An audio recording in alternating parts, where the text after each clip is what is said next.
Hello students, welcome to the Ayur army YouTube channel.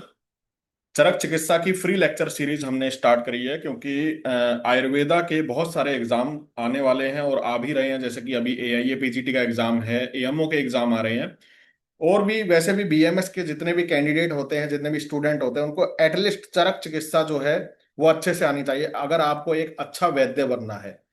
और exam point of view से भी क्या इंपॉर्टेंट श्लोक है, कैसे क्वेश्चन पूछा जाता है, क्या ट्रिक लगाई जाती है जब क्वेश्चन बनाया जाता है या क्वेश्चन आपको सॉल्व किया जाता है। तो हम जो है डिटेल में पूरा चरक चिकित्सा स्थान पढ़ने वाले हैं। प्रीवियस जो है हमने चरक चिकित्सा का पहला चैप्टर स्टार्ट किया था जो कि रसायन था, जिसका हमने फर्स्ट पाद यानी कि फर्स्ट सब पार्ट्स को हमने जो है देखा था। आज जो है द्वितीय पाद देखेंगे। प्रीवियस वीडियो जो है आपको हमारे सब डिस्क्रिप्शन में मिल जाएगी, आई बटन में शो हो रही होगी। प्लस जो है आप जो है प्ले लिस्ट में जाएंगे आयुर आर्मी यूट्यूब चैनल की, तो वहां पे जो है आपको शो हो जाएगी। ठीक है। वीडियो स्टार्ट करने से पहले आप सभी को बता दूं कि अगर आयुर आर्मी यूट्यूब चैनल पर आप न्यू है तो चैनल को सब्सक्राइब जरूर कर लें, बेल आइकन को दबाना ना भूलें ऐसे ही आयुर्वेदा और आयुष रिलेटेड इंपॉर्टेंट जानकारी पाने के लिए। आप सभी को बता दूं कि आयुर आर्मी ऐप को आप आयुर गूगल प्ले स्टोर और आईफोन दोनों में आप डाउनलोड कर सकते हैं। ये व्हाट्सएप नंबर है। और आयुर्वेदा से रिलेटेड किसी भी कॉम्पिटेटिव एग्जाम की तैयारी कर रहे हैं और आप चाहते हैं कि सच में सिलेक्शन लेना, तो आप कई सारे कोर्सेज हैं, आप ले सकते हैं। और सभी कोर्सेज के free demo video demo section में जाके ऐप में देख सकते हैं। डेमो पसंद आए तो कोर्स को एक्सेस करना ना भूलें। तो ये सारे जो है कोर्सेज हमारे चल रहे हैं, जैसे कि रसशास्त्र का मात्र 120 रुपए का पारिक के लेक्चर, और क्रैश कोर्स एएमओ और एमओसीएच की तैयारी कर रहे हैं, और एआईए पीजीटी 2027 की तैयारी कर रहे हैं, तो उसके लिए कोर्स स्टार्ट हो चुका है। आपको बस व्हाट्सएप नंबर में मैसेज करना है और आयुर आर्मी ऐप को डाउनलोड कर लेना है। तो चलिए स्टार्ट करते हैं ज्यादा देर ना करते हुए। चरक चिकित्सा स्थान का द्वितीय पाद आप अपनी चरक संहिता निकाल लीजिए, जो मैं इंपॉर्टेंट बताऊंगा उसको मार्क करिएगा। उसके अलावा क्वेश्चन आपको देखने को नहीं मिलेगा। तो सेकंड पाद है प्राणकामीय रसायन पाद। प्राणकामीय में अगर हम बात करें तो सबसे पहले जो है रसायन सेवन की फलश्रुति बताइए। ये जो श्लोक है, लंबा चौड़ा श्लोक आपको दिख रहा है, इसमें जो है रसायन सेवन की फलश्रुति बताइए। ठीक है। फलश्रुति का मतलब होता है कि क्या इसके बेनिफिट्स हैं। तो आपको बस याद रखना है वैसे स्थापनम।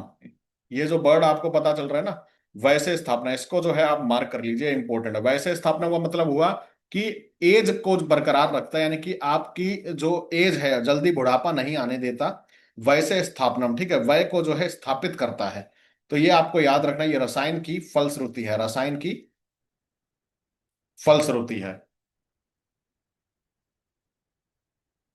तय है ये। तो आगे चलते हैं। इसमें ही जो है उन्होंने और भी लाभ बताए, जैसे निद्रा, तंद्रा, श्रम, क्लम, आलस्य, दौर्बल्य, कफ, पित्त, साम्य करज, यानी कि सभी दोषों को साम्य अवस्था में लाता है। ये सब जो है किसके कर्म है? रसायन के लाभ हैं। तो ज्यादा इंपॉर्टेंट नहीं है, आप जो है हल्का सा हिंदी में पढ़ सकते हैं। आगे चलते हैं। फिर हम नेक्स्ट श्लोक पे चलते हैं। ये श्लोक आप स्किप करेंगे, ये इंपॉर्टेंट नहीं है एग्जाम पॉइंट ऑफ व्यू से, और वैसे भी जो है क्लिनिकल पॉइंट ऑफ व्यू से जो इंपॉर्टेंट है वो मैं बताता हूं आपको।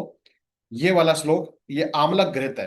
आमलक घृत, मैंने बताया था लास्ट लेक्चर में कि जहां पे भी इति लिखा हो, जहां पे भी किसी भी फॉर्मुलेशन के आगे इति लिखा हो, तो आप समझ जाइएगा जिस चैप्टर में बताया गया वो उसका रोगाधिकार है।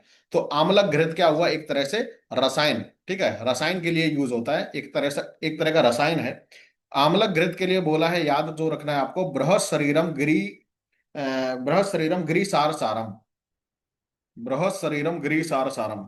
ये एग्जाम पॉइंट ऑफ व्यू से इंपॉर्टेंट है।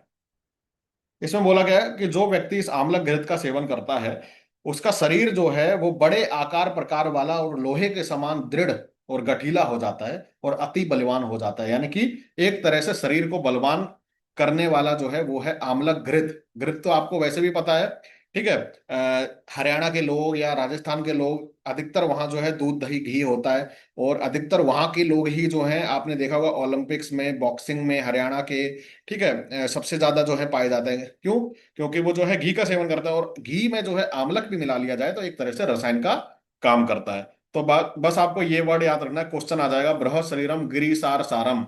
गिरी यानी कि पर्वत, पर्वत की तरह जो है मजबूत शरीर हो जाता है, और बृहत, बृहत यानी कि बड़ा शरीर हो जाता है। तो ये किसकी फलश्रुति है? ऑप्शन में होगा आमलक घृत। तो आंसर लगा दीजिएगा। ठीक है, आगे चलते हैं। अगला है रसायन हमारा आम्ल का अवलेह। आम्ल का अवलेह बताया गया है। तो आम्ल का अवलेह में आप जो है देख सकते हैं कि इसमें श्लोक में बताया, आम्लक सहस्रम, 1,000 आंवला। तो कितना आंवला यूज हो रहा है आम्ल, आम्ल का अवलेह में? 1,000 आंवला। पिपली सहस्रम, पीपली भी जो है 1000 पीपली यूज हो रही है, तो ये याद रखना है। प्लस इंपॉर्टेंट याद रखना है, पलास तरुण क्षारोदक। तो पलास का बोटेनिकल नेम क्या है आपको याद होगा, ब्यूटिया मोनोस्पर्मा। ब्यूटिया मोनोस्पर्मा, आप स्पेलिंग सही से लिख लीजिएगा, स्पर्मा। ठीक है। तो पलाश, तरुण पलाश यानी कि नया पलाश, उसका क्षारोदक बनाना है, ठीक है। उसका भी इसमें यूज होगा जब बनाएंगे। प्लस इसमें याद रखना है, इसमें लिखा है घृत भाजनस्तम, यानी कि घी में जो है भून कर फिर जो है इसको बनाना है, और फिर जो है प्रातःकाल सेवन करना है। इसमें लिखा भी है पौर्वाहिनिकम प्रयोगे, प्रातःकाल सेवन करना है। तो बस ये जो पॉइंट मैंने बताए हैं इतने मार्क कर लीजिए। अगर बाई चांस क्वेश्चन आता है, जैसे बहुत इंपॉर्टेंट नहीं है, जो बहुत इंपॉर्टेंट होगा वो लेक्चर में मैं बता दूंगा कि मोस्ट इंपॉर्टेंट है, तो वो मार्क कर लीजिएगा। अभी याद रखें, आम्ल का अवलेय है 1000, उसमें आंवला यूज होता है, 1000 पीपली यूज होता है, और पलास यूज होता है। तो क्वेश्चन आ जाएगा, दिए गए ऑप्शन में से कौन से रसायन में जो है पलास का यूज होता है बनाते समय। तो ऑप्शन ऑप्शन में होगा आम्ल का अवलेय, आंसर लगा दीजिएगा, इंपॉर्टेंट है। आगे चलते हैं। फिर आ रहा है आपका आम्लक चूर्ण। आम्लक चूर्ण अपने आप में एक रसायन है, ठीक है। आंवला चूर्ण जो है बहुत इजीली मिल जाता है, आप इसका सेवन भी कर सकते हैं, अपने पेशेंट को भी बोल सकते हैं, या अपने परिवार में भी है, खुद पे भी अप्लाई कर सकते हैं। डेली बेसिस पे आंवला चूर्ण खाएंगे तो बहुत जो है उसके लाभ भी हैं, और इन्होंने बताया भी है, जैसे कि बोला है कि यहाँ पे घृत भाजनस्तम प्रावरसी भस्म रासो निदित्याद, ठीक है, प्रावरसी भस्म रासो। यानी कि इसमें बोला है कि आपको जो है ये प्रावृत ऋतु में, यानी कि उसको जो है दृढ़ पात्र में रखकर, और जो है इसमें लिखा है तद वर्षांते सातवीं पथ्यासी प्रयोजित, यानी कि जो उसको जो है 1 वर्ष तक आपको सेवन करना है, 1 वर्ष तक जो है आपको सेवन करना है। तो ये आप जो है याद रखें कि आम्लक चूर्ण के बारे में बताया गया है। तो प्रावृत ऋतु यानी कि वर्षा ऋतु में पहले तो क्या करना है, ये जो योग बना लिया इसको जो है घी से जो है इसको लपेट लें, और फिर जो है स्वच्छ पात्र में रख कर, और वर्षा ऋतु में उस पात्र को राख की ढेर पर दबा कर रख दें, और फिर वर्षा काल व्यतीत, जब वो बीत जाए वर्षा काल, तो राख की ढेर से उस पात्र को निकाल के, और फिर उसका जो है अग्नि के अनुसार सेवन करना है, जठरा अग्नि के अनुसार। ये आम्लक चूर्ण के बारे में बताया गया है, ठीक है। तो प्रावरसी भस्म रासो, ये इंपॉर्टेंट है, ये वर्ड याद रखना है आपको। आगे चलते हैं। फिर अवलेप, विडंग अवलेप है, विडंग अवलेय है, सॉरी ये गलत लिखा हुआ है, विडंग अवलेय। तो विडंग अवलेय में आप याद रखें, यहां पे भी जो है सेम वर्ड आया है, घृत भाजनस्तम, लेकिन प्रावरसी भस्मर आशीविति, भस्मर आशीविति। यहां पे आया है प्रावरसी, आप वर्डों पे ध्यान देना, भस्मर आशीवती, ठीक है। ये देखिए यहाँ पे लिखा हुआ है, अगर ये लिख कर आए तो आंसर आएगा विडंग अवले, और अगर आए लिखकर प्रावरसी भस्मर आशो, तो आमलक चूर्ण जो है आंसर आएगा। तो ये जो है डिटेल आपको पता होनी चाहिए जब आप एमसीक्यू की तैयारी करते हैं, ठीक है। प्रावरसी भस्मर आशो और प्रावरसी भस्मर आशीविति, तो ये आपको याद रखना है। यानी कि बरसात के प्रारंभ में भस्म की ढेर में जो है दबा दें, और फिर जो है पूर्व की भांति, जैसे पहले बताया आम्लक चूर्ण में, वैसे ही उपयोग करना है आपको। तो शब्द जो है सेम ही है, मतलब मीनिंग सेम है, लेकिन कहने का तरीका कुछ अलग है। मतलब प्रावरसी भस्मर आशविति बोला है, और उसमें जो है भस्मर आशो बोला है, विभक्ति का जो है फर्क है। फिर अगला है आम्ल का अवलेह। अगला है आम्ल का अवलेह। तो इसमें जो है ज्यादा इंपॉर्टेंट नहीं है, आप इसको हिंदी में भी पढ़ सकते हैं। आम्ल कबले बनाने की जो है टेक्निक बताई गई है, क्वेश्चन नहीं आता है, लेकिन अगला जो है अब जो आ रहा है वो सबसे ज्यादा इंपॉर्टेंट है, जो कि है नागवला रसायन। तो नागवला रसायन इस चैप्टर का सबसे इंपॉर्टेंट क्वेश्चन है। नागवला रसायन याद रखना, और क्या याद रखना है, कैसे याद रखना है, वो मैं बताता हूँ। तो इन्होंने बोला है कि नागवला का संग्रह कब करना चाहिए, नागवला मूल का संग्रह कब करना चाहिए। तो तपसी तपस्या, ये देखिए तपसी तपस्या, मासे सूची। तो इंपॉर्टेंट है, नागवला मूल का संग्रह जो है तपसी तपस्या में बताया गया है, ठीक है। तो आप लिख लीजिए नागवला मूल संग्रह कब बताया, तप तपसी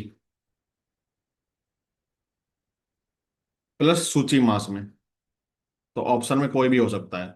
लेकिन यहीं पे लिखना आप कि नागवला मूल का संग्रह तो हमने कर लिया, लेकिन इसका प्रयोग काल क्या है, कोई पूछे इसका प्रयोग काल क्या है, तो क्या आंसर आएगा? प्रातः काल। प्रातः काल जो है इसका प्रयोग काल है।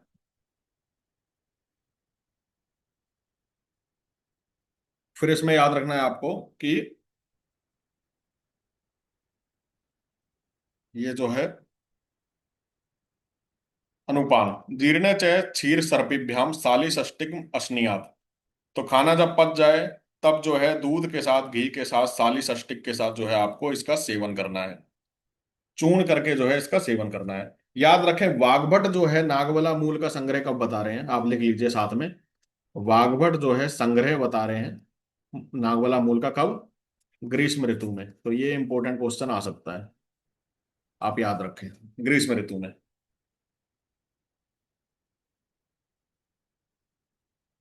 तो इन्होंने लिखा है मधु सर्पी व्याम व संयोज्य भक्ष्येत। मधु सर्पी के साथ जो है आप इसको सेवन करना है। बाकी अनुपान में ये बताया हुआ है। तो इतना आपको याद रखना है। आगे चलते हैं, एक और बहुत इंपॉर्टेंट क्वेश्चन आ रहा है। 19 मूलादि रसायन, 19 बलादि रसायन। ठीक है, 19 बलादि रसायन बताए गए हैं, तो बस संख्या याद रखनी है। बलादि रसायन, एक तो ये याद रखना किस पाद में बताए हैं, द्वितीय पाद में।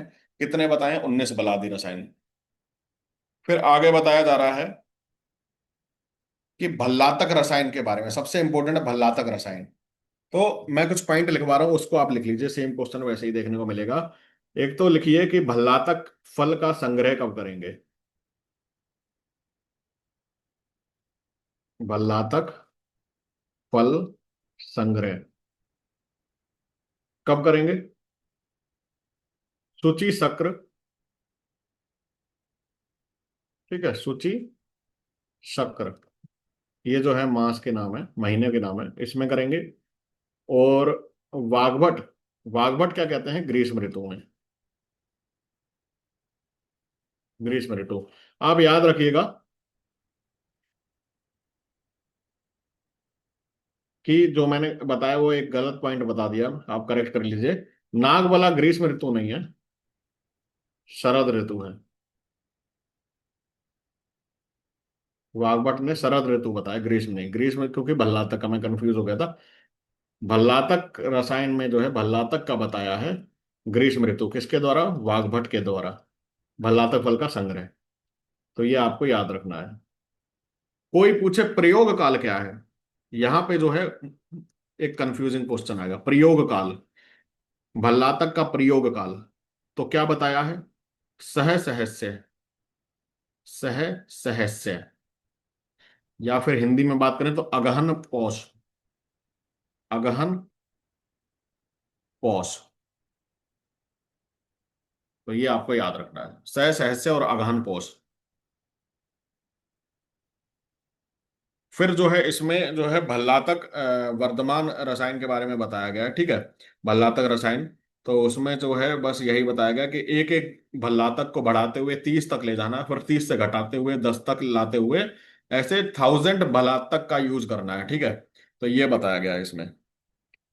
आप याद रखें, जीर्णे च सर्पिषा पयसा साली षष्टिकम, ये जो है इसका अनुपान है, ये लाइन इंपॉर्टेंट है। जीर्णे च सर्पिषा पयसा साली षष्टिक अशनम, ये आपको याद रखना इंपॉर्टेंट है। तो श्लोक में जो इंपॉर्टेंट था, जैसे सह सहस्य, या फिर जो है सूची चक्र, ये सब हमने बात कर ली है। आगे चलते हैं। इन्होंने बोला है तत्प्रयोगात वर्ष शतम अजरम वय तिष्ठन्ति समान पूर्वेन। अगर इसका प्रयोग आप कर लेते हैं तो 100 वर्ष तक आप जीवित रह सकते हैं, 100 वर्ष तक जो है ये रसायन काम करेगा। ठीक है, इति भल्लातक शीर, तो इसको जो है भल्लातक शीर बोला इन्होंने। ठीक है, ऐसे करके 10 योग बताए हैं भल्लातक के, 10 योग बताए, भल्लातक शीर, भल्लातक शौद्र। ठीक है, ऐसे करके अभी मैं श्लोक में दिखा देता हूँ, और याद कैसे रखना है वो भी याद मैं बता देता हूँ।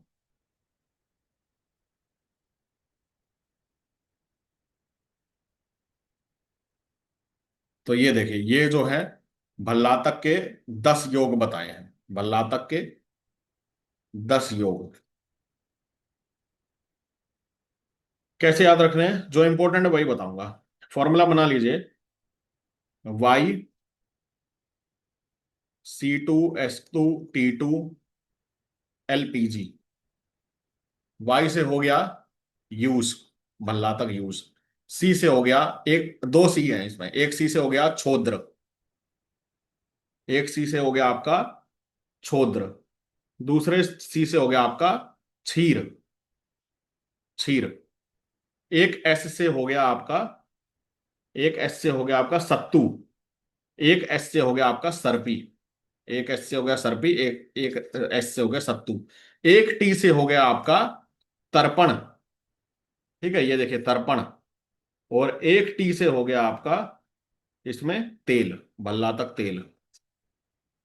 एक एल से हो गया भल्ला तक लवण, टी से हो गया आपका पलल, जी से हो गया आपका, जी से क्या हो गया, गुड़, भल्ला तक गुड़, ठीक है, भल्ला तक गुड़, ये लिखा हुआ है। तो एक फॉर्मूले से आप सारे 10 के 10 योग नाम याद रख सकते हैं। बाई चांस क्वेश्चन आए कि दिए गए ऑप्शन में से कौन सा नहीं है भल्ला तक का योग, पहचानिए, जो आचार्य चरक ने बताया है, तो आप पहचान सकते हैं YC2S2T2 LPG। ये फॉर्मूला याद रखिएगा, लिख लीजिए। आगे चलते हैं। फिर एक बहुत इंपॉर्टेंट श्लोक है आपका, ये वाला, भल्लातकानी तीक्ष्णानी पाकिन्य अग्नि समानी च। तो ये जो है आप श्लोक याद रखिएगा भल्लातक के बारे में। तो question fill in the blanks करके आ सकता है, डैश तीक्ष्णानी पाकिन्य अग्नि समानी च। ठीक है। तो इसमें यही बोला कि यह भल्लातक का गुण बता रहे हैं कि यह आग की तरह तीक्ष्ण और पका देने वाला होता है। अगर इसका स्पर्श भी कर लोगे तो शोथ जलन कंडू हो जाएगी। फिर इंपॉर्टेंट श्लोक है ये वाला, कफजो न स रोगो अस्ति न बिबंधो अस्ति कश्चन यम न भल्लातकम हन्यास शीघ्रम मेधा वर्धनम। बहुत इंपॉर्टेंट श्लोक है, मोस्ट इंपॉर्टेंट लगाइएगा इसको। ऐसा कोई भी कफज रोग नहीं है जो भल्लातक से सही ना हो पाए। भल्लातक की महिमा बताई जा रही है। कफजो ना से रोगो अस्ति ना विबंधो अस्ति कश्चन हन्यास शीघ्रम मेधा अग्निवर्धनम। और मेधा बुद्धि को बढ़ाता है और अग्नि को बढ़ाता है। तो क्वेश्चन कैसा है, डैश हन्यात शीघ्रम मेधा अग्निवर्धनम, या मेधा अग्निवर्धनम बस लिखकर आ गया क्वेश्चन में, किसके लिए बोला गया, ऑप्शन में होगा भल्लातक। तो आप भल्लातक लगा दीजिएगा, ऐसे क्वेश्चन बन जाते हैं। तो ये वाली लाइन सबसे ज्यादा इंपॉर्टेंट है श्लोक, बिल्कुल स्किप मत करिएगा। तो ये जो है पाद, रसायन का द्वितीय पाद समाप्त होता है। अब हम देखते हैं तृतीय पाद। ठीक है, तीसरा पाद स्टार्ट करते हैं जिसका नाम है कर प्रचीतीय रसायन पाद। तो कर प्रचीतीय रसायन पाद में सबसे पहले आ रहा है आम्ल का अयस ब्रह्म रसायन। तो बस नाम याद रखें, आम्ल का अयस ब्रह्म रसायन।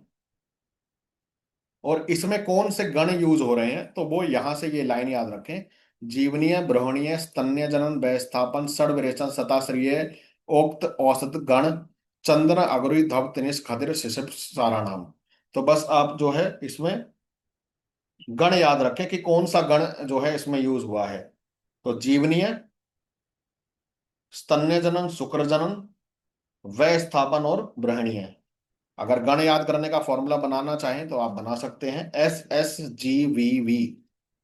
स्तन्य, ठीक है, यहां पे लिखा है ना, स्तन्य जनन, एक एस से हो गया आपका, स्तन्य जनन से एक एस से हो गया शुक्र जनन, दूसरे जी से हो गया आपका जीवनीय, बी से हो गया ब्रहणीय, और फिर जो है वी से हो गया व्यय स्थापन। तो इससे हो गया ब्रहणीय, इससे हो गया व्यय स्थापन। तो सभी गण के नाम याद हो जाएंगे, बाई चांस आप करना चाहें तो। ठीक है, वैसे ज्यादा इंपॉर्टेंट नहीं है। आगे चलते हैं।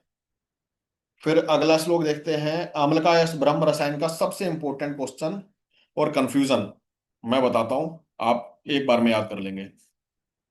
ये जो है इन्होंने इसकी फलश्रुति बताई है, ये इति आम्लक ब्रह्म रसायन, ये फलश्रुति बता रहे हैं कि कहाँ कहाँ यूज होता है, ठीक है, इसके क्या फायदे हैं। लेकिन इंपॉर्टेंट है ये वाली लाइन, लास्ट लाइन, जरा व्याधि प्रशमनम बुद्धि इंद्रिय बलप्रदम। अब सेम लाइन ऐसे ही स्टार्ट हो रही है और तीन जगह आ रही है, और तीनों जगह आपको याद रखने का फॉर्मूला बताता हूं मैं, बहुत जल्दी याद हो जाएगा। एक तो हमने पढ़ लिया, जरा व्याधि प्रशमनम बुद्धि इंद्रिय बलप्रदम, कहां पे आया, आम्लकायस ब्रह्म रसायन में।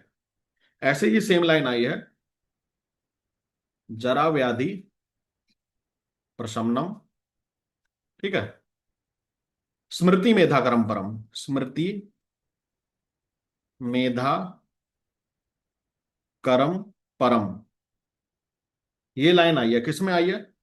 लिख लीजिए, इंद्र रसायन में। इंद्र रसायन, इसी चैप्टर में इंद्र रसायन में। फिर एक लाइन और मिलती जुलती आई है ऐसी, जरा व्याधि प्रशमनम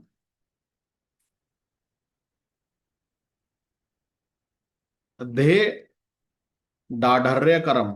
दाढ़र्य, ये दाढ़र्य करम परम। जरा व्याधि प्रशमनम दे दाढ़र्य करम परम, सेम लाइन आनी है, जरा व्याधि से स्टार्ट हो रही है। ये किस लिए आया है? ये आया शिला जतु रसायन के लिए। अब देखिए, सेम मिलती जुलती लाइनें स्टार्ट हो रही हैं और ऐसे क्वेश्चन पूछ लिया जाए तो कंफ्यूजन हो जाएगी, और तीनों ऑप्शन में हो तो सबसे ज्यादा कंफ्यूजन। तो एग्जामिनर भी ये क्वेश्चन पूछता है, तो मोस्ट इंपोर्टेंट लगा लीजिए। याद करने का तरीका बताता हूँ। आम्लक रसायन का अ और बुद्धि इंद्रिय, क्योंकि पहली लाइन तो सेम रहेगी, दूसरी लाइन से हमें जो है क्लू निकालना है। तो दूसरी लाइन का बी, तो अब्बू जान से याद रख सकते हैं। अब्बू जान होता ना, तो अब्बू जान से याद रख सकते हैं अम्ल का अयस ब्रह्म रसायन। इसमें इंद्र का ए और स्मृति का एस। तो एस आपको पता ही है, ऐश्वर्या राय का निकनेम है, तो एस से याद रख सकते हैं आप। इंद्र रसायन स्मृति मेधा क्रम।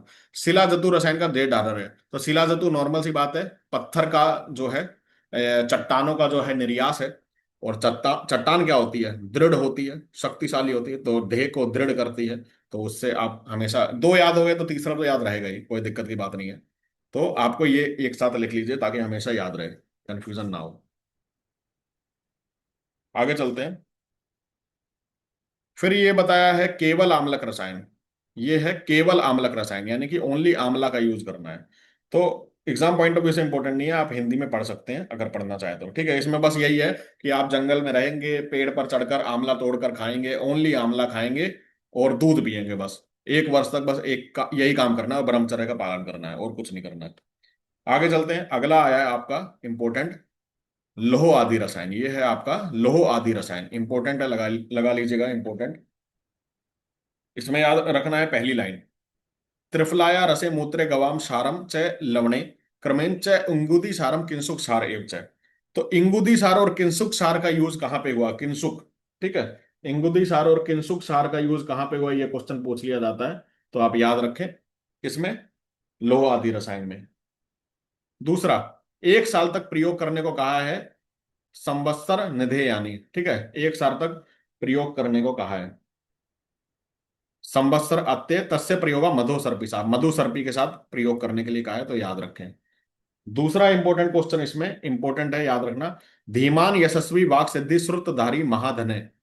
ये क्वेश्चन आया हुआ है, आपकी ये लाइन लिखकर आ जाती है और ऑप्शन में होता है किसकी फलश्रुति है, किसकी फलश्रुति है ये। तो ऑप्शन में होगा लोह आदि रसायन की। धीमान, अगर इसका सेवन करते हैं तो बुद्धिमान होगा, यशस्वी होगा, वाक सिद्धि, श्रुतधारी और महाधनी होगा, जो आपका पेशेंट होगा या जो भी होगा, ठीक है, जो इसका सेवन करेगा, तो ये याद रखें। प्लस इसमें जो है आयु प्रकर्ष, तो इतना ही याद रखना है वैसे। यहां पे एक याद रखना, आप सर्वरोगनुत बोला है, सर्वरोगनुत। तो क्वेश्चन ऐसे भी आ सकता है, सर्वरोगनुत दिए गए ऑप्शन में से किस रसायन के लिए बोला गया है? तो लोह आदि रसायन। तो जितने भी क्वेश्चन बन सकते हैं ना, और कैसे भी एग्जामिनर घुमा सकता है, वो सारी चीजें मैं आपको बता रहा हूं। अगर आपने लेक्चर देख लिया तो एग्जामिनर तो कभी घुमा नहीं सकता, चाहे कितना भी सीनियर बुजुर्ग कोई भी एग्जामिनर हो, ठीक है, क्योंकि क्वेश्चन यहीं से ही आएगा। आगे चलते हैं। अगला मोस्ट इंपॉर्टेंट है इंद्रिय रसायन, जिसमें हमने एक इंपॉर्टेंट लाइन ये वाली देखी, तो आप मार्क कर लीजिए अपनी बुक में, जरा व्याधि में बुद्धि स्मृति मेधा क्रम, ऐश्वर्या राय से याद रखना है आपको। बाकी नेक्स्ट लाइन भी इंपॉर्टेंट है, आयुष्यम पौष्टिकम बल्यम स्वर्ण प्रसादनम। तो ये भी याद रखना, फलश्रुति है इंद्र रसायन की। इंद्र रसायन इकलौता ऐसा रसायन है जिसमें जो है स्वर्ण भस्म पड़ती है और विष भी पड़ता है, ठीक है।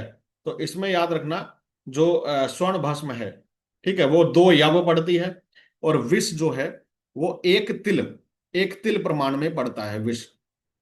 तो ये याद रखें। और इंद्र जो है वो जो है 3 यव प्रमाण में पड़ता है। तो मोस्ट इंपोर्टेंट क्वेश्चन कि दिए गए ऑप्शन में से कौन सा ऐसा रसायन है जिसमें विष पड़ता है? तो आंसर आएगा इंद्र रसायन। कितना विष प्रमाण में बताया? तो 1 तिल प्रमाण, 1 तिल प्रमाण में। स्वर्ण कितना बढ़ाया? स्वर्ण कितना बढ़ाया? 2 यव प्रमाण में। अमाउंट जरूर याद रखना, इंपॉर्टेंट क्वेश्चन है। ठीक है, तो ये इंपॉर्टेंट क्वेश्चन बनता है। आगे चलते हैं। अगला इंपॉर्टेंट क्वेश्चन हम देखते हैं कि मेध्य रसायन, सबसे इंपॉर्टेंट। मेध्य रसायन किस पाद में बताया गया है? ऑप्शन में आएगा कर प्रचलित, तो आंसर लगा दीजिएगा। दूसरा, कितने मेध्य रसायन बताए? 4 बताए हैं। क्या बताए हैं? मंडूक पर्णी, ठीक है, यष्टि मधु, गुडूची और शंख पुष्पी, ये 4 रसायन बताए हैं। अब इनका यूज कैसे करेंगे वो भी याद रखना है। मंडूक पर्णी का तो स्वरस यूज करने को बोला है इन्होंने, जो कि मधु के साथ। यष्टि मधु का चूर्ण बोला है, जो कि दूध के साथ, क्षीर के साथ। गुडूची का रस बोला है, गुडूची का जो है वो रस बोला है मधु के साथ। और शंख पुष्पी का जो है मूल पुष्प का, सब कुछ शंख पुष्पी का मूल या पुष्प सभी का जो है कल्क बनाकर यूज करने को कहा है दूध के साथ। तो आप ये याद रखें किसका किसके साथ बोला है। तो मैं लिखवा भी देता हूं, आप लिख लीजिए। मंडूक पर्णी बोला है स्वरस यूज करने को, किसके साथ? मधु से। दूसरा गुडूची, गुडूची का क्या बोला है? स्वरस ही बोला है। किससे बोला है? सेम, मधु से। तीसरा, मधु यष्टि का क्या बोला है? चूर्ण बोला है यूज करना, किसके साथ? क्षीर के साथ, दूध के साथ। तो पहले दो जो है मधु वाले हैं, अगले दो जो है दूध के साथ यूज होगा अनुपान। और शंख पुष्पी का क्या बोला है? कल्क बोला है, क्षीर के साथ। इंपॉर्टेंट है, लास्ट में श्लोक में बोलते हैं कि ये जो है बल अग्नि वर्ण स्वर वर्धनानी बोला गया है सब कुछ। लेकिन लास्ट में इन्होंने बोला इन चारों में भी बात करें तो विशेष करके जो है शंख पुष्पी सबसे बेस्ट माना गया है। तो क्वेश्चन आता है कि 4 मेद्य रसायन में से सबसे बेस्ट आचार्य चरक ने क्या माना है? शंख पुष्पी माना है। तो ये याद रखना है आपको। अगला जो है पिपली रसायन बता रहे हैं। ये जो है पिपली रसायन, तो रोगाधिकार याद रखना, रसायन है। तो पिपली रसायन में आप एक पॉइंट याद रख लीजिए, मैं लिखवा देता हूं। तो यहाँ पे जो है ये वाला लाइन याद रखना, पिपलिया किंसुक क्षार भाविता घृत भर्जिता प्रयोज्या मधु सर्पी व्याम रसायन गुण। अगर रसायन गुण चाहिए आपको तो मधु सर्पी के साथ यूज करें। किंसुक क्षार से जो है भावना देकर घृत में भर्जन करके जो है इसका सेवन करें। क्या कहाँ कहाँ यूज होगा? काश, क्षय, शोष, श्वास, हिक्का, इन सब में, अर्श, गृहिणी दोष, पांडुता, विषम ज्वरम, इन सब में जो है पीपली रसायन बहुत अच्छा फायदा करता है। तो ये यहाँ पे बताया गया है। ठीक है, आगे जो है देखते हैं अगला श्लोक। अब इन्होंने वर्धमान पीपली रसायन बताया है। वर्धमान का मतलब क्या हुआ? हम जब पीपली का डोज बढ़ाते जाएं हर दिन, जैसे आज 1 पीपली का यूज करा, कल जो है 2 पीपली का यूज करेंगे, परसों 3 पीपली का, तो पीपली का डोज बढ़ाते जाएं। जैसे 10 पीपली से स्टार्ट किया, 10-10 करके बढ़ाते जाएं। ऐसे 1000 पीपली का जब यूज कर लें तो जो है उसको पीपली वर्धमान रसायन, जैसे भल्लातक रसायन का वर्धमान बोला था। तो इंपॉर्टेंट क्वेश्चन याद रखें, भल्लातक रसायन, भल्लातक का जो वर्धमान हमने पढ़ा है, वर्धमान भल्लातक, वर्धमान भल्लातक, वो एक भल्लातक से शुरू था। यानी कि पहले दिन एक, फिर दो। लेकिन पिपली जब हम देखते हैं, पिपली वर्धमान, आप लिख लीजिए पिपली वर्धमान, तो ये 10 पीपली से स्टार्ट है। पहले दिन ही 10 पीपली देने को बोला गया है। तो ये याद रखना है आपको। फिर जैसे यहाँ श्लोक में भी बोला 10 पीपली, तो क्वेश्चन आ सकता है, जीर्णे जीर्णे च भुंजित षष्टिक क्षीर सर्पिसा, ये लाइन याद रखना। पूछा जा सकता है किसका अनुपान है। तो उन्होंने बोला औसत जीर्ण हो जाने के बाद क्या करना है? जब औसत पच जाए, तो औसत पच जाए तो षष्टिक क्षीर सर्पिसा का सेवन करना है। 60 का चावल और क्षीर और घी मिलाकर जो है पान करना है। प्लस इसमें याद रखना है आपको, ये लास्ट 2 लाइन, ब्रहणम स्वर्यम आयुषम प्लीहो उदर विनाशनम, प्लीहा उदर में सबसे इंपॉर्टेंट है, स्प्लीनोमेगेली में। वैसे स्थापनम यहाँ पे भी बोला है। तो याद रखें, रसायन की फलश्रुति पढ़ रहे थे, वहां पे वैसे स्थापनम आया था। यहाँ पिपली वर्धमान में भी वैसे स्थापनम आ रहा है, तो इंपॉर्टेंट है। मेध्यम भी बोला है, पिपली नाम रसायनम। ठीक है, इसमें आप याद रखें चरक ने तो रोगाधिकार क्या हो गया रसायन के लिए, पिपली वर्धमान का।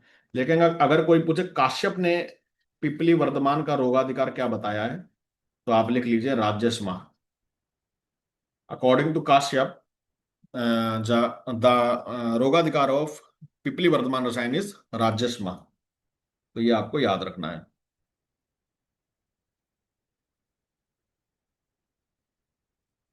फिर त्रिफला रसायन बता रहे हैं। तो त्रिफला रसायन में इन्होंने बताया है कि आपको जो है भोजन के पूर्व, यानी कि खाना खाने से पहले, 2 विभीतकी लेनी है। खाना खाने के बाद 4 आंवला लेना है। ठीक है।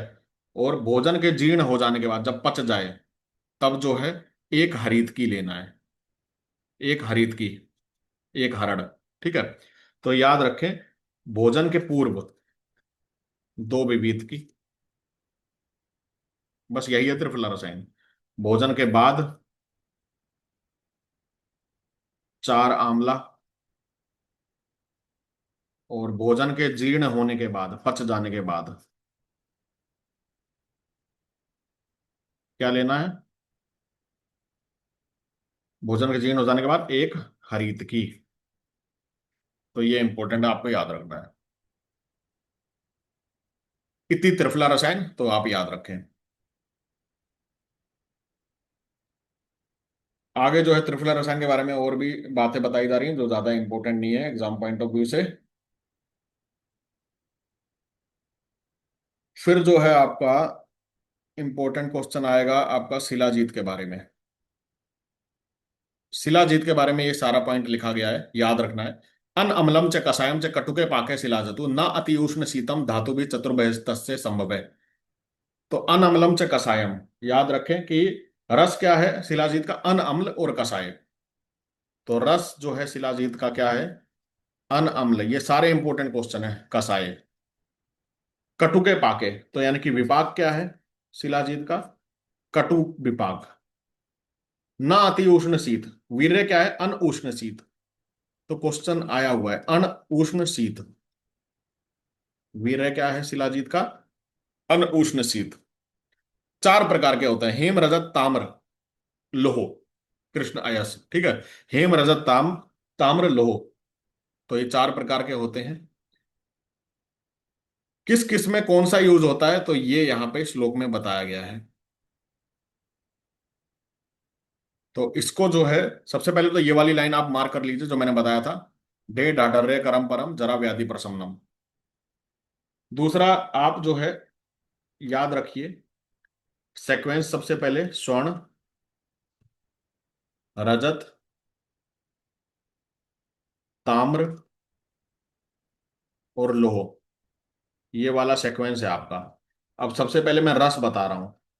तो फॉर्मूला बनाइए, MT KT TL। रस कैसे याद होंगे? मधुर, तिक्त, कटु, तिक्त, तिक्त और लवण। तो MT KT TL, हमेशा याद रहेगा। अब हम बात कर लेते हैं विपाक की। तो विपाक कैसे याद रखेंगे? कटु, ओनली सेकंड वाले का है स्वादु, बाकी सभी का कटु है। तो बहुत इजी याद हो जाएगा। स्वादु ओनली रजत वाले का है। वीर्य, वीर्य सबका शीत है, बस एक का उष्ण है। इसका भी शीत है, इसका उष्ण है बस, इसका शीत ही है। तो ये आप टेबल बना सकते हैं। बाकी वर्ण याद रखें, जपा, पुष्प, निमम, श्वेत, गुग्गुल का आभासम। दोष याद रख सकते हैं, ये जो है VP, KP, KT। तो ये वात पित्त जो है वात पित्त दोष हर है, ये कफ पित्त दोष हर है, ये कफज, और ये त्रिदोष हर है। तो VP KP TVP KP KT MT KT TL, ऐसे करके फॉर्मूला बना सकते हैं, VP KP KT। तो आप याद रखना है। आगे देखते हैं इसमें। तो इन्होंने बोला है, ये इंपॉर्टेंट है लाइन, शिलाजीत की मात्रा। प्रवर मात्रा 1 पल, पलम, अर्धपलम, कर्ष। तो प्रवर मात्रा कोई पूछे तो 1 पल, मध्य मात्रा कोई पूछे तो अर्धपल, अवर मात्रा कोई पूछे तो 1 कर्ष। तो इस श्लोक में यही बताया, श्लोक याद है तो इजी याद हो जाएगा, पलम, अर्धपलम, कर्ष। ये सारे मोस्ट इंपोर्टेंट क्वेश्चन लगा लीजिएगा, इनको स्किप नहीं कर सकते आप। कौन सा अच्छा शिलाजीत है, तो ये लाइन बताई गई है, श्लोक, जतवाबम मृदु मृत्सना अक्षरम यन मलम तत्शिलाजतु। तो ये जो है शिलाजीत सबसे अच्छा बोला गया है। बाकी ये जो है मैं बता रहा था अभी, रस, विपाक, वीर्य, सभी शिलाजीत के वो मैंने यहां से बताए हैं। इस श्लोक को भी आप पढ़ सकते हैं हिंदी में। बाकी मैंने बता दिया है, वही जो है उसका सार है।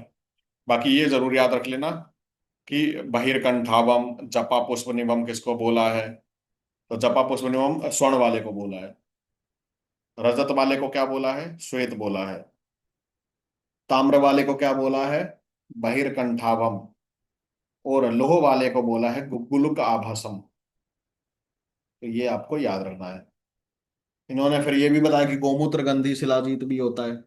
वो ज्यादा इंपॉर्टेंट नहीं है, जो कि सभी कामों में यूज होता है।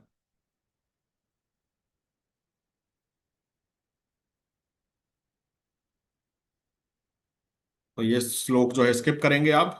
और ऐसे करके आई, मुझे लग रहा है कि ये चैप्टर जो है समाप्त हो गया है, इसमें कुछ बचता नहीं है। लास्ट पाद और देख लेते हैं, छोटा सा जो है इसमें पॉइंट याद करने को। एक तो आपको याद रखना है इसमें कि इंद्रोक्त रसायन बताया गया है। इंद्रोक्त रसायन।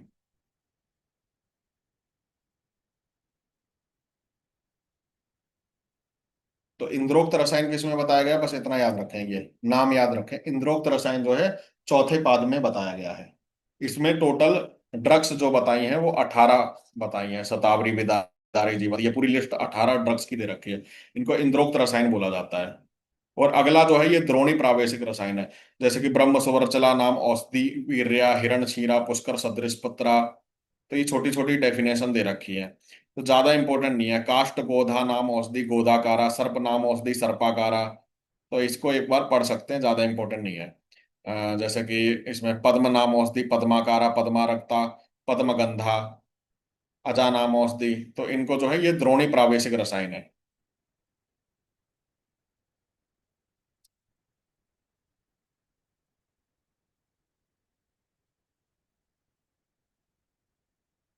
और सबसे इंपॉर्टेंट जो है इस चैप्टर का, मतलब चौथे पाद का जो सबसे इंपॉर्टेंट पॉइंट है, वो है आचार रसायन। तो आचार रसायन किसकी देन है? आचार्य चरक की। ये क्वेश्चन आता है।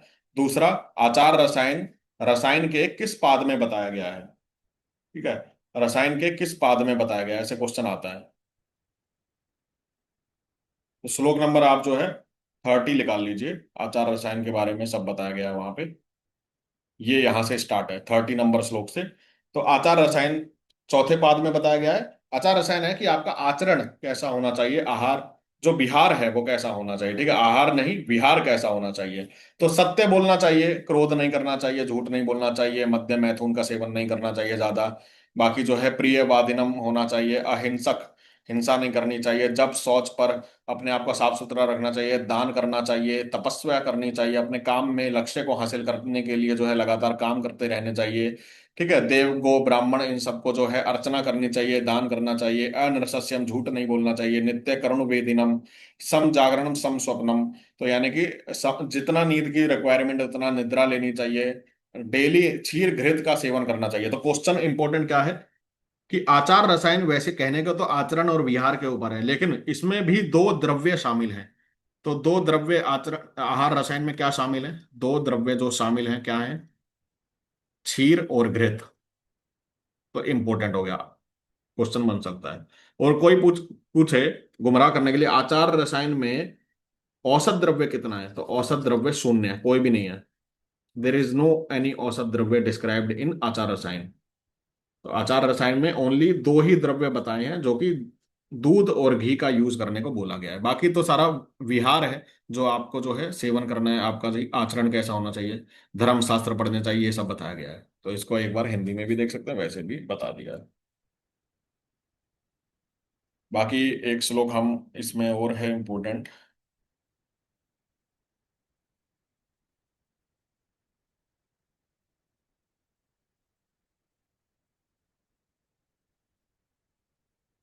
तो ये जो है श्लोक जो है आप स्किप कर सकते हैं।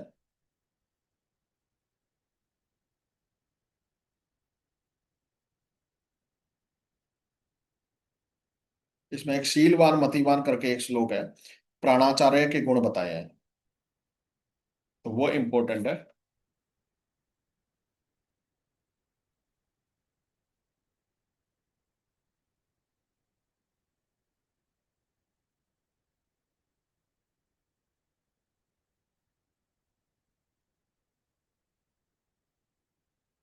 ये वाला। श्लोक नंबर 51, ये इंपॉर्टेंट है, आप लगा लीजिएगा। ये प्राणाचार्य के गुण है। तो चौथे पाद में बताया है प्राणाचार्य के गुण। शीलवान मतिमान युक्त द्विजाति शास्त्र पार गए, प्राणी भी गुरुवत पूज्य, प्राणाचार्य से ही स्मृत है। तो प्राणाचार्य के गुण बताए गए हैं यहाँ पे, जो कि आपको याद रखने हैं श्लोक। कि जो द्विजाति यानी कि ब्राह्मण क्षत्रिय वैश्य वर्ग का चिकित्सक उत्तम शील स्वभाव आचरण वाला बुद्धिमान हो, कार्य हमेशा सदैव तत्पर हो, आयुर्वेद शास्त्र का ज्ञाता हो, ऐसे गुणी वैद्यों की गुरुदेव की तरह पूजा करनी चाहिए, और वह प्राणाचार्य कहा जाता है। तो ये आपको याद रखना है। तो ऐसे करके जो है आपका जो है चरक संहिता का पहला रसायन जो है फिनिश होता है। चारों पाद हमने आज कंप्लीट कर लिए। आई होप आप सभी को समझ आ गया होगा। फिर भी कोई क्वेश्चन हो तो कमेंट करके हमसे पूछ सकते हैं। बाकी जो है आप इसको मार्क कीजिए अपनी बुक में, सेल्फ नोट्स बनाइए, जो मैंने बताया उससे बाहर क्वेश्चन नहीं आएगा। कैसे कंफ्यूज किया जाता है वो भी मैंने बता दिया है। तो ये जो है पहला चैप्टर जो है आपका समाप्त होता है। इसमें इन्होंने एक चीज और बोली है कि ना ही जीवित दान दान्यम यदि विशिष्यते, जीवन दान से बढ़कर कोई भी अन्य दान। तो आप जीवन दान के लिए ही बने। अगर आपने चिकित्सा क्रम चुना है, आपने बीएमएस किया है, तो आप जो है अच्छी तरह पढ़िए। चिकित्सा इसीलिए पढ़ाई जा रही है। फ्री लेक्चर सीरीज में हमने स्टार्ट करने के लिए यही हमारा लक्ष्य है कि आयुर्वेद की आर्मी खड़ी हो और ज्यादा से ज्यादा जो है बच्चे चिकित्सा को सीख पाए। तो कोई भी क्वेश्चन कमेंट करके हमसे पूछ सकते हैं। और आज का लेक्चर समाप्त होता है और ये प्ले लिस्ट में मिल जाएगा। और आयुर आर्मी ऐप को डाउनलोड करना ना भूलें, और ये व्हाट्सएप करके जो है कोई भी कोर्स के बारे में free demo video demo section में जाके आप देख सकते हैं। तो लगातार पढ़ते रहिए, मेहनत करते रहिए। जय हिंद, जय आयुर्वेद।